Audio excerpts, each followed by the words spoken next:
7, 5, 6, 2. I knew if I wanted to live, I would have to think ahead. I could no longer cry like a helpless baby, and that day I vowed to myself that I would never, ever give that bitch the satisfaction of hearing me to beg her to stop beating me. That day I vowed to myself that she could only beat me only if I died, and I was determined not to give in even to death. She called me into the kitchen.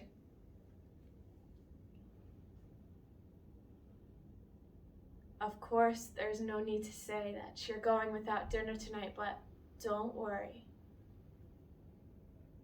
I have a cure for your hunger.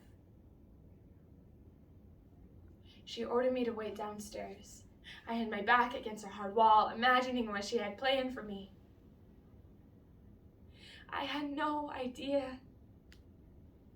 She smiled, and I could tell by her slumped shoulders that the booze had her in a deep six, but in a strange way, I knew she wasn't going to beat me.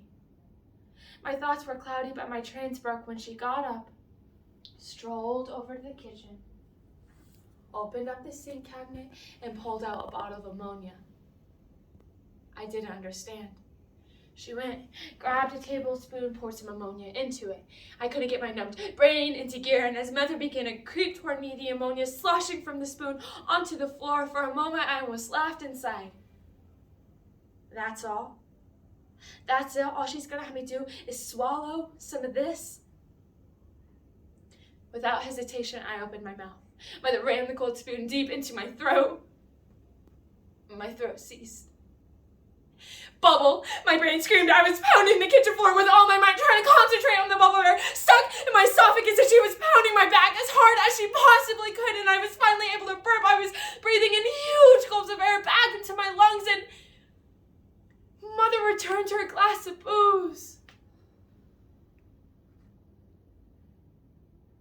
Now that wasn't so hard, was it? 7, 5, 6, 2, 4. In the beginning, it was a no-notice form of punishment. Mother would simply grab my face, smash it against me, rubbing my tear-streaked face along the reflective glass. Then she would order for me to say over and over again, I'm bad, I'm bad, I'm bad, I'm bad. And at the core of my soul, I hated myself more than anybody or anything. I came to believe that everything happening to me or around me was my own fault because I had let it go for so long. I never had the courage to stand up to that bitch. And for years, Mother had brainwashed me by having me scream out loud, I hate myself, I hate myself. Her efforts paid off. 7, 5, 6, 2, 4, 6. Mr. Hanson raised me in. As the secretary closes the door behind me, the police officer asks why he's here. The nurse asks that I show him the old scar right above my stomach. I tell him about Mother and I. He asks for Mother's telephone number again. Why? I have to call her. No, don't you understand? It's Friday. Don't you understand? She must have found out I told.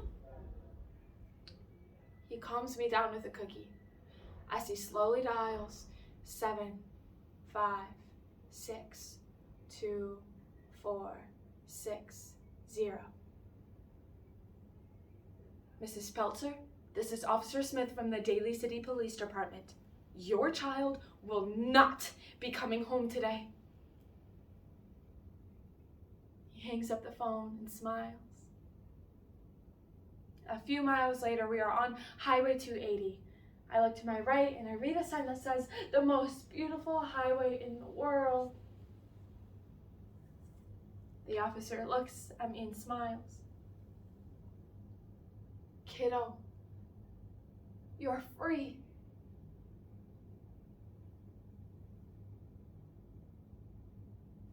Thank you.